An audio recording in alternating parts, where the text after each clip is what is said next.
امروز در کاخ رودکی شهر خوجند نشست مطبوعاتی رئیس ولایت سوخت برگزار گردید. در نشست رئیس ولایت سوخت رجب‌آقای احمدزاده عاید نتیجه های جنبست فعالیت اقتصادی و اجتماعی ولایت در نیم ساله یکم سال 2022 به روزنامه‌نگاران معلومات داد. موافق معلومات سرایاستی مالیه ولایت سوخت، بودجت ولایت به یکم ایول سال 2022 به اندازه 104% نقشه اجرا گردیده، زیاده از 1227 میلیون سومانی را تشکیل داده است. در نشست رئیس ولایت ذکر کرد که تا ایون سال جاری کارخانه‌های صنعتی با مبلغ زیاد از 11 میلیارد سومانی محصولات استحصال کردند.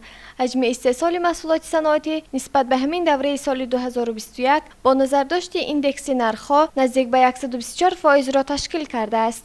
در این دوره حجم استحصال محصولات صنعتی در ولایت به 11.1 میلیارد سومانی و صورت افزایش با نظرداشت ایندکس نرخ‌ها 123.8% رسانیده شد.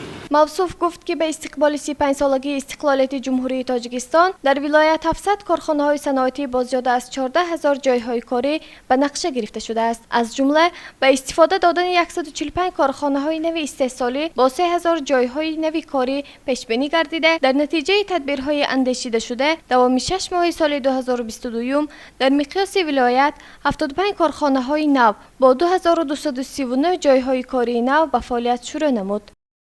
و استقبال جشن 35 سالگی استقلال دولت جمهوری تاجیکستان و در ولایت بنیاد زیاده از 700 کارخانه و کارگاه‌های نوی صنعتی با زیاده از 14,000 جای نوی کاری به نقشه گرفته شده است. از جمله طبق نقشه در سال 2022 به استفاده دادن 145 کارخانه و کارگاه‌های نوی استحصالی با زیاده از 3,000 جای نوی کاری پیش بینی گردیده. در نتیجه تدبیرهای اندیشیده شده دوام 6 ماه سال 2022 در مقیاس ولایت 75 کارخانه و کارگاه‌های نو با 2239 جای نوی کاری به فعالیت شروع نمود. در قسم دوم نشست کارمندان وسایط اخبار عامه عاید فعالیت کارخانه‌های مشترک، دورنمای کشاورزی، سبب‌های جداشوی عائله‌ها، خدمت رسانی پولکی، وضع بیماری کووید 19، رجه نقابی و دیگر مسائل و معماها سوال‌ها پیشنهاد نمودند و رئیس ولایت سوخت به سوال‌ها جواب دادند. محترم رئیس، در مورد وضع اپیدمیولوژی عاید به کرونا ما می‌دانیم بیش از 2 ماه می شود که در جمهوری همسایه ازبکستان این بیماری سرایتی اوج گرفته ایستاده است، اما در ولایت سوخت هنوزم رژه نقابی جاری کرده نشده است و 2-3 روز اخیر مشاهده های ما نشان می‌دهد که نقلیات های یوری تجلی در شهر خوجند بیشتر گشت و گذار می‌کنند. وضعیت چه است؟ محترم رئیس، محترم فرماندهان وسایط اخبار عامه، در حقیقت ماه‌های اخیر در دیگر دولت‌های همسایه وضع بیماری سرایتی کووید 19 وضع اپیدمیولوژی نوبهار باقی میماند.